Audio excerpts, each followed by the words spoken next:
잘 오셨습니다. 오늘은 모든 사람을 위하여라는 제목으로 하나님 말씀 나누도록 하겠습니다. 따르릉 따르릉 따르릉 따르릉 따르릉 따르릉. 여러분, 이게 무슨 소리일까요? 네, 화재 경보기 소리입니다. 화재 경보기 소리. 너무 깜짝 놀라셨죠? 비슷해서.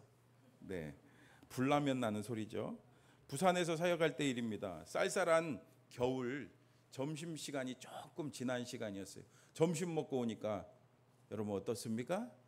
졸립죠. 그래서 눈을 막 깜킬랑 말랑 하는데 갑자기 아까 그 화재 경보기 소리가 막 나는 거예요. 깜짝 놀랐어요. 여러분, 그런데 불났냐고요? 그전에도 사실 불나지 않았는데 이게 화재 경보기가 오작동하는 경우가 많더라고요. 그래서 불나지 않았는데 막 소리가 나갖고 진짜 불난 줄 알고 그때 막 밖으로 나갔는데 알고 보니 불이 안 났어요. 몇 번 그렇게 당했습니다. 그래갖고 제가 얼른 불이 나게, 불나면 안 되는데 불이 나게 막 뛰어가서 껐어요. 대수롭지 않게 경보기 소리를 껐습니다. 그리고 다시 책상에 앉았는데 이번에는 전화벨이, 앉자마자 막 전화벨이 막 울리는 거예요. 그래서 전화를 딱 받았더니 어디 소방서입니다. 불났어요? 하는 거예요. 그래서 제가 그게 사실은 저희가 경보기가 이게 오작동되는 경우가 많이 있어서 제가 껐습니다. 근데 전화를 끊고 나서 뭔가 찜찜하잖아요. 그래서 제가 밖으로 나가봤어요. 밖으로 나가봤더니 여러분, 제가 진짜 깜짝 놀랐습니다. 오늘 많이 깜짝 놀랐는데 교회 지붕에 이렇게 보니까 불이 붙어 있는 거예요. 불이 막 활활 타고 있는 거예요. 근데 어느새 소방차가 왔는지 소방차가 막 여러 대가 그 교회 마당에 와 있고 소방관 아저씨들은 벌써 그 올라가 갖고 계속 물을 끼얹으면서 불을 끄고 있는 겁니다. 나중에 알고 봤더니 옥상에 보일러실이 있거든요. 근데 그게 겨울이라 오래돼 갖고 합선됐대요. 그래서 불이 났다고 합니다.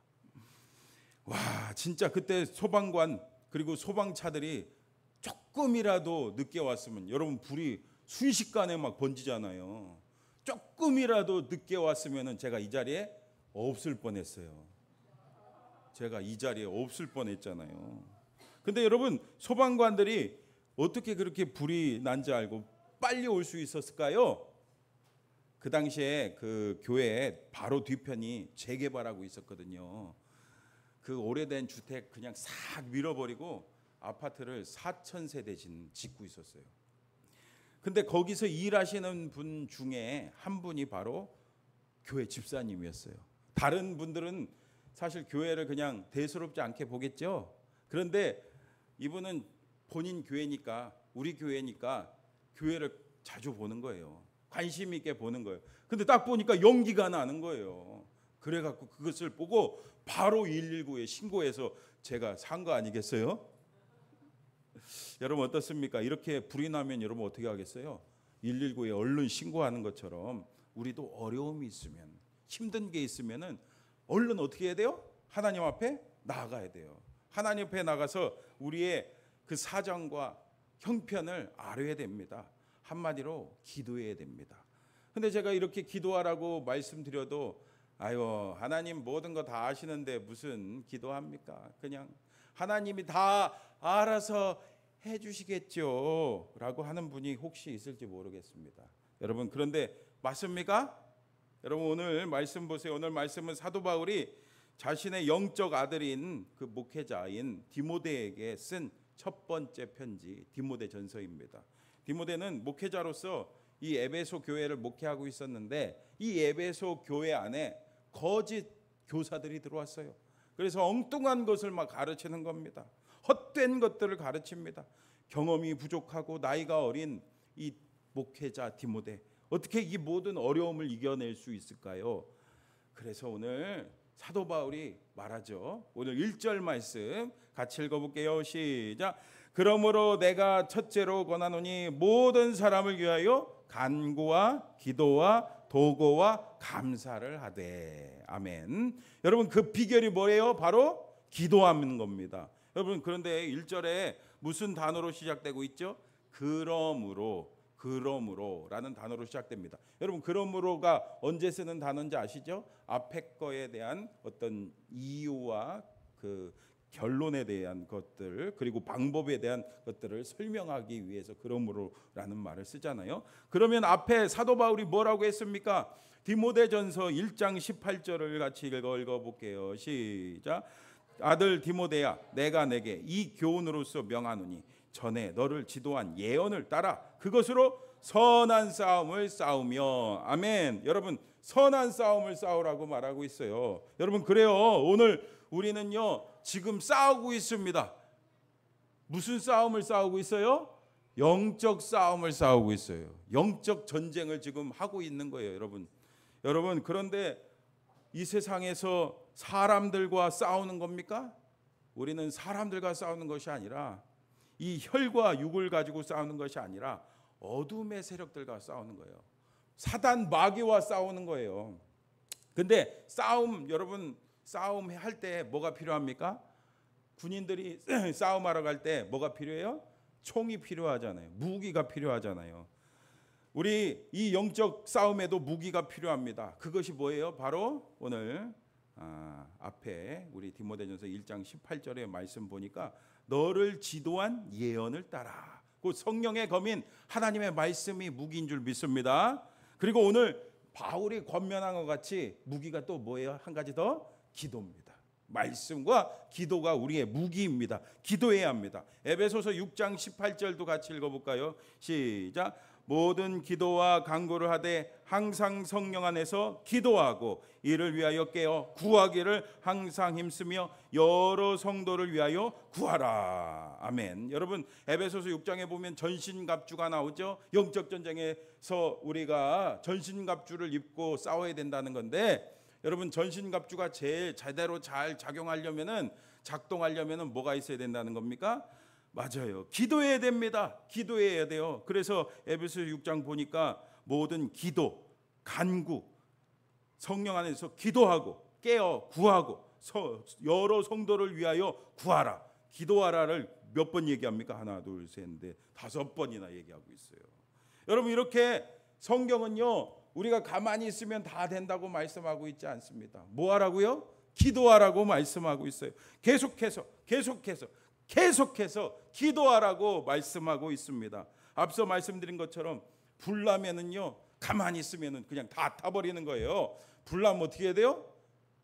불났을 땐 119, 도둑이 들었을 땐 112. 우리 교육을 잘 받으셨네. 불났을 땐 얼른 119 눌러갖고 불났어요 도와주세요. 그래야 되는 거예요. 마찬가지로 우리의 사정과 형편을 다 하나님께 알아시기를 바랍니다. 그래서 오늘 사도 바울은 1절에 보니까 디모데에게 첫째로 권한다고 말씀하고 있어요. 무엇보다 기도가 우리 삶의 우선순위가 되어야 됩니다. 하루를 살면서 여러분 항상 아침에 일어나 뭐부터 하세요? 기도부터 하셔야 돼요. 기도부터 하시기 바랍니다. 여러분 그렇습니다. 기도 없이 이 영적 전쟁에서 승리할 수가 없어요. 근데 나만을 위해서 기도하면 됩니까? 나의 욕심과 나의 안위를 위해서만 기도하면 될까요? 아니죠. 오늘 사도 바울은 누구를 위해 기도하래요? 모든 사람을 위하여, 모든 사람을 위해 기도하라고 권면합니다. 여러분 우리도 마찬가지입니다. 나만 아는 것은 어린아이와 같은 신앙이에요. 어린아이들을 보세요. 어린아이들은요 자기만 알죠. 신앙생활도 마찬가지입니다. 나만을 위한 그런 기도를 하는, 나만을 위한 신앙생활은요 어린아이 신앙입니다. 우리가 어렸을 때 기억해 보세요. 어린아이들은요 항상 나를 위해서만 삽니다. 나만 생각합니다. 우리 예를 들면은 어린이날, 생일날, 크리스마스 날 애들이 손꼽아 기다리죠. 왜요? 선물 받으려고요. 선물 받으려고. 근데 아이들 중에, 어린 아이들 중에 어버이날, 엄마 아빠 생일날 손꼽아 기다리는 친구들 봤어요? 내가 이번에 엄마 생일날은 엄마에게 꼭 마음에 드는 선물을 줘야지. 엄마 아빠한테 꼭 사랑한다고 말해줘야지, 엄마한테 편지를 써줘야지 하는 친구는 아마 드물 거예요. 여러분, 그래서 어린이집, 유치원, 학교에서 어떻게 합니까? 어버이날이 다가오면요, 카네이션 만들기, 뭐 편지 쓰기, 이런 행사를 합니다. 가르쳐 주는 거죠. 저희 소담이도 어린이집 다닐 때 한 번은 이 화분 같은 데 보면 리본 다는 거 있잖아요. 리본에다가 이렇게 쓴 거, 축 어버이날 엄마 아빠 사랑해요, 효도할게요 라는 거를 쭉 쓴 거를 그 선생님이 사진 찍어서 보내왔더라고요.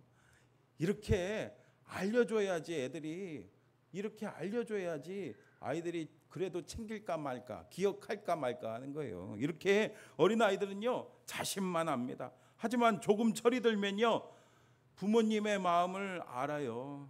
부모님께 효도하려고 합니다. 우리의 영적 상황도 마찬가지입니다. 우리가 예수님을 처음 믿을 때는요 영적으로 어린아이와 같아요.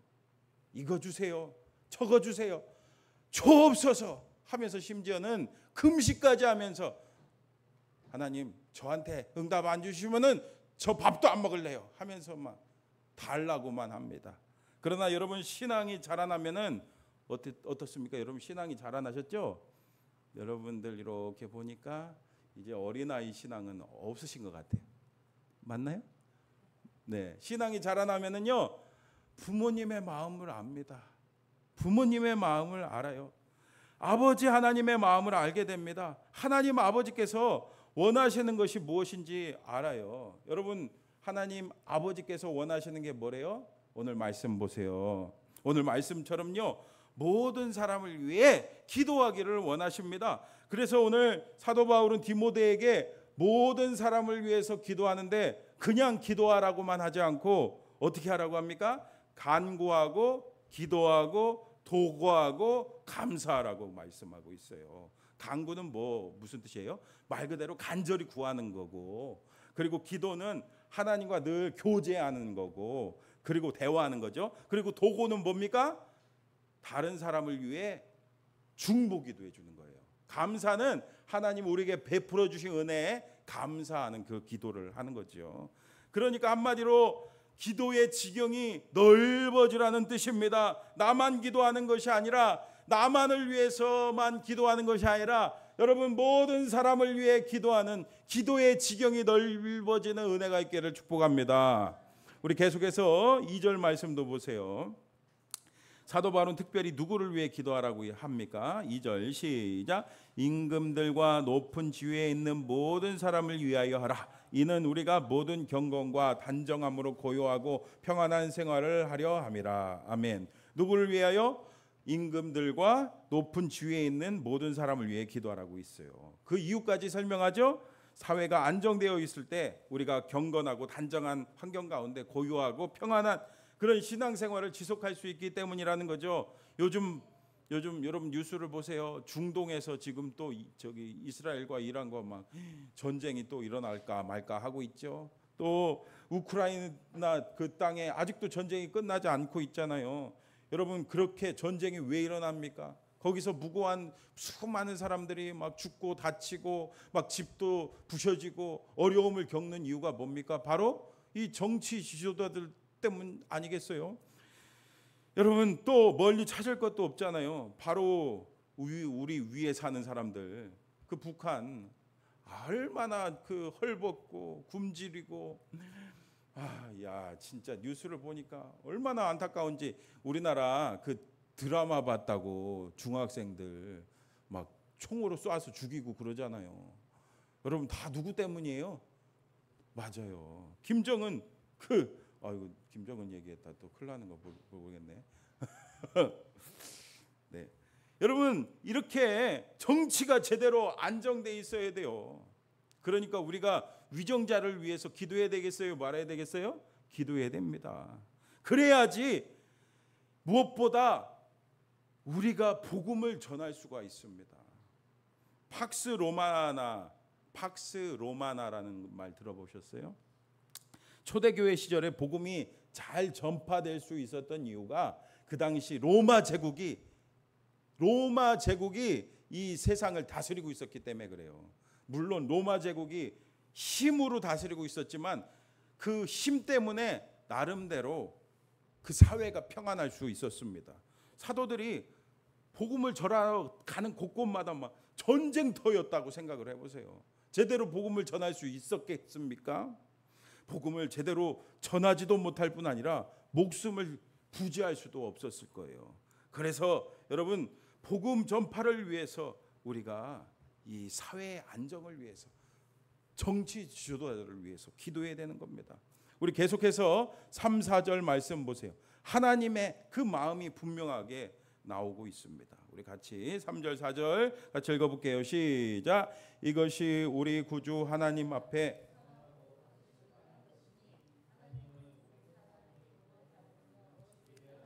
이르기를 원하시느니라. 아멘. 여러분 맞죠? 하나님의 마음은 그래요. 하나님께서는 모든 사람들이 예수 믿고 구원받아서 그 진리를 아는 것을 원하십니다. 그래서 우리의 기도가 중요합니다. 기도하면요 하나님께서 역사하십니다. 기도하면요 믿지 않는 사람들 가운데 하나님께서 그 마음을 움직이십니다. 그리고 그들 가운데 역사하고 있는 악한 원수 마귀의 세력을 물리쳐 주시는 줄 믿습니다. 그래서 그들이 다 주님께 돌아오게 되는 거예요. 기독교 마약 중독 연구소 이선민 이사장님 이야기입니다. 이분은 사실 이 기독교 마약 중독 연구소 뭔가 좀 특별한 것 같죠? 이 이사장을 하기 전에는 그냥 평범한 주부였어요. 근데 이사장이 된 이유가 있습니다. 바로 큰아들 때문이었어요. 이 아들이 대학교 입학해 갖고 새내기가 됐는데, 여러분 1학년 때 대학교 1학년 때 기억나세요? 어때요? 막 일탈하잖아요. 막 먹고 마시고 뭐 신나게. 선배가 친구들이 클럽에 가자고 했대요. 클럽에 가서 막 춤을 추는데, 춤을 추니까 막 너무 신나는 거예요. 또 한 잔 마시고. 그러니까 전 사실 클럽 안 가봤는데 이렇게 춤을 춘다며. 안 넘어가시네 다들. 그런데 그 선배 중에 한 명이 이거 한번 술에 타 마셔봐, 기분이 끝내줘. 그래서 호기심에 그거를 한 잔 타갖고 들이켰대요. 그리고 한 30분 지나갔나 하고 봤더니 여러분 무려 이틀이 지나갔대요. 이틀이. 깨보니까 이틀이 지나갔대요. 여러분 이렇게 마약 중독이 시작된 거예요. 근데 이 마약이 한번 손에 대기 시작하면 어떻게 되는지 아시죠? 중독됩니다. 중독. 엄마인 이선민 이사장은 일주일씩이나 연락이 두절되고 갑자기 막 돈을 막 헤프게 쓰고, 여자친구 아들 머리카락을 보니까 막 머리가 막 떡져 있고, 그래갖고 아들한테 캐물었대요. 너 도대체 뭐 하고 다니냐? 너 뭐 하고 다녀? 이 엄마들이 얼마나 집요한 거 아시죠? 계속해서 집요하게 물어보니까 할 수 없이 이 아들이 나 사실은 이렇게 됐어 하면서 이야기를 하는 거예요. 이미 그런데 6개월이나 지났대요.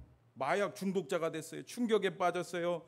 그 후에 아들은 스스로 끊지 못해 괴롭고 답답한 심정에 스스로 자수했대요. 경찰에다가 자수했는데 바로 이제 감옥에 들어갈 줄 알았더니 여러분 뭐 하겠어요? 검사하죠. 마약 진짜 하고 있나? 그래서 검사하는 그 시간이 있는 거예요. 그래서 내가 어차피 이제 감옥 가서 이제 갇혀 있을 건데 마지막으로 마약 해야 되겠다 하고서는 과다 복용을 했다고 합니다. 그러니까 자기도 이제 죽게 생겼으니까 엄마한테 전화했는데, 엄마 하니까 이 엄마가, 이 아들이 아유 과다 복용했구나 하고서는 엄마가 경찰에다가 신고했습니다. 엄마는 아들 살리려고 부산진 경찰서 마약 특공대에 신고했대요. 결국에 이 아들은 긴급 구속돼 갖고 그 감옥에 가게 됐어요. 엄마가 교도소에 수감 중인 아들을 면회하러 간 어느 날 아들이 그런데 이렇게 말하는 거예요. 엄마, 나 예수님 만났어. 뭐 예수님? 이분요, 이 이선민 이사장님은 모태 불교래요. 모태 불교 신자래요. 그래서 아들의 그 마약 사실을 알고서는 우울증 때문에 정신과 치료도 다니고 또 3년간 108배 반야심경 그런 것들을 막 독경하고 있던 그런 아주 그냥 막 뼛속에서부터 엄마 뱃속에서부터 모태 불교였는데 아들의 그 이야기를 들으니까 도대체 예수님이 누군가, 도대체 우리 아들을 바꾸신 분이 누군가 궁금하잖아요. 그래서 집에 돌아가서 그날부터 유튜브에 목사님들 설교를 찾아보기 시작했어요. 근데 목사님들 설교를 들어보니까 목사님 설교 거부 반응이 있을 줄 알았는데 여러분 들어보시니까 어때요? 괜찮잖아요. 들어보니까 마음에 와닿는 거예요. 말씀이 마음에 와닿았어요. 그리고 막 말씀하시는 게 하나하나가 그냥 나한테 하는 얘기인 것 같아요. 그래서 아는 친한 언니 이선희 집사님이 이 수영로 교회 집사님인데 이분한테 언니 나도 교회 가고 싶어. 그래? 우리 교회 가자. 그래서 집 앞에 가까이 있는 그 수영로 교회를 가게 됐대요.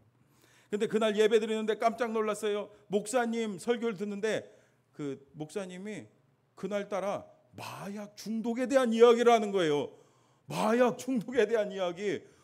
와 목사님이 내 사장을 어떻게 하셨지? 사실 여러분 수영로 교회 가보신 분들은 아시겠지만 엄청 많아요. 성도가 몇만 명 되거든요. 근데 어떻게 딱 나한테 하는 얘기를 하는 거예요. 그 이야기를 듣고 그 말씀을 듣고 처음 듣는 그 찬양 듣는데 막 눈물이 왈칵 쏟아졌어요. 처음에 교회에 갔을 때 여러분 처음 교회 갔을 때 얼마나 낯설겠습니까? 그리고 앞에서 찬양을 하는데 막 사람들이 막 울면서 찬양을 부르고 막 노래하고 그런 게 얼마나 이상하겠어요. 아유 이상한 데인가? 라고 생각했는데 어느새 이분이 한쪽 구석에서 울고 있는 거예요. 그 순간에 하나님이 성령께서 그 이선민 이사장님을 만져주신 거예요. 만나주셨어요. 그리고 이렇게 말씀하셨어요. 선민아, 내가 너보다 더 아프다. 내가 더 아프다. 그리고서 하나님께서 아들과 가정이 회복될 거라는 확신을 주셨어요. 이렇게 그녀는 하나님 만났어요. 근데 여러분 이렇게 하나님의 역사가 있었던 그 이유가 뭔지 아세요? 제가 무슨 말씀 드리려는지 아시죠? 여러분 교회 가니까 막 성도들이 엄청 반기는 거예요. 목사님도 반기고 오셨냐고 기다리고 있었다고 오셨냐고. 알고 보니까 이 언니 이선희 집사님이 이 교구 목사님 부목사님하고 전도사님한테 3년 전에 기도 제목을 얘기하면서 우리 아는 친한 동생이 있는데 그 동생을 위해서 기도해 달라고, 구원을 위해서 기도해 달라고 하면서 3년 동안 뭐 했어요? 같이 모이면은 중보기도 했던 거예요. 여러분 이렇게 오늘도 하나님께서는요 우리 연약한 우리 사람의 기도를 통해서 역사하십니다. 일하십니다. 기도를 통해서 구원을 이루십니다. 여러분 정말이냐고요? 여러분 5절 말씀 같이 읽어볼게요. 시작. 하나님은 한 분이시요 또 하나님과 사람 사이에 중보자도 한 분이시니 곧 사람이신 그리스도 예수라. 아멘. 여러분 그렇습니다. 하나님께서는 우리의 한 사람이라도 정죄받아서 심판받아서 영원한 고통만 있는 지옥 가기를 원치 않으십니다. 우리를 사랑하셔서 우리를 구원하기 위해 이 땅에 누구를 보내주셨어요? 맞아요. 예수 그리스도를 이 땅에 보내주셨어요. 예수님은 성령으로 잉태하사 동정녀 마리아에게서 태어나셨죠. 우리와 똑같은 우리 인간의 육신을 입고 이 땅에 오셨어요. 그러므로 여러분 우리 예수님은 완전한 하나님이신 동시에 완전한 사람이에요. 그래서 우리의 죄를 다 짊어지시고 십자가에서 달려서 돌아가실 수 있는 거예요. 우리의 죄를 대신 다 담당하실 수 있는 겁니다.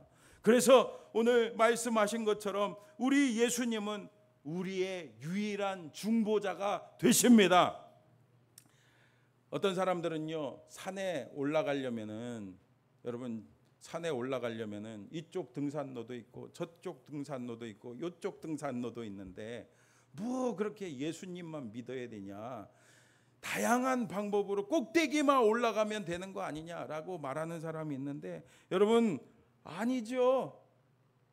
우리 예수님만이 유일한 구원자십니다. 우리 예수님만이 유일한 중보자이신 줄 굳게 믿으시기를 바랍니다. 그래서 우리가 항상 누구의 이름으로 기도해요? 맞아요. 예수님의 이름으로 기도하는 거예요. 예수님의 이름으로 기도하는 거예요. 예수님만이 우리의 중보자이시고 예수님의 이름으로 기도할 때 하나님께서 역사하십니다. 여러분 6절도 같이 읽어볼게요. 시작. 그가 모든 사람을 위하여 자기를 대속물로 주셨으니 기약이 이르러 주신 증거니라. 아멘. 여러분 그렇습니다. 우리 예수님은요 모든 사람을 위해서, 모든 인류를 위해서 십자가에서 죽으셨습니다. 대속물이 되셨습니다. 어떤 사람들은 그러죠. 선택받은 사람들만 위해서 예수님이 십자가에서 돌아가셨다고 말하는데, 그런 주장을 하는데 여러분 아니죠. 오늘 말씀 보세요. 예수님이 모든 사람을 위해서 십자가에서 보혈을 흘려 주셨습니다. 우리에게 그래서 구원의 문이 열려 있어요? 닫혀 있어요? 열려 있어요. 누구든지 예수님을 믿고 죄를 회개하면 구원받을 수가 있습니다. 하나님의 자녀가 될 수가 있습니다. 천국 백성이 될 수가 있습니다. 하지만 저절로 되는 것이 아니죠.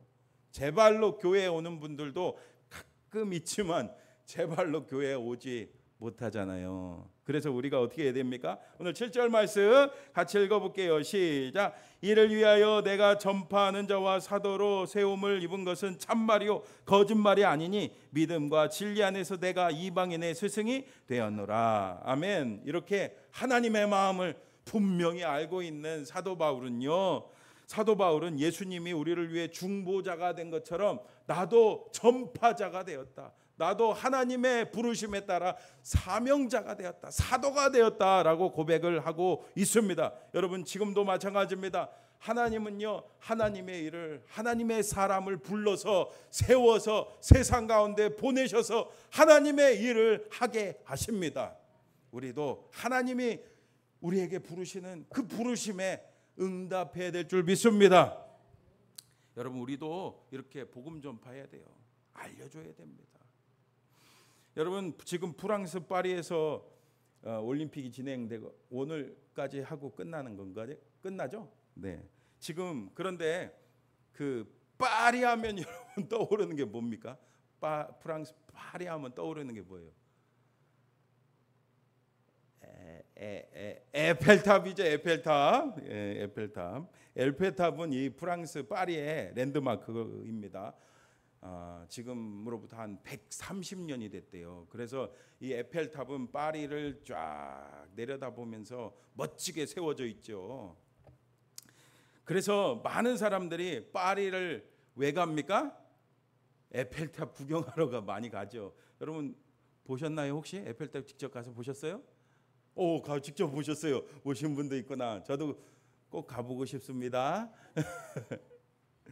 그런데 정작 에펠탑을 짓고 있을 때 많은 사람들이 막 손가락질을 했대요.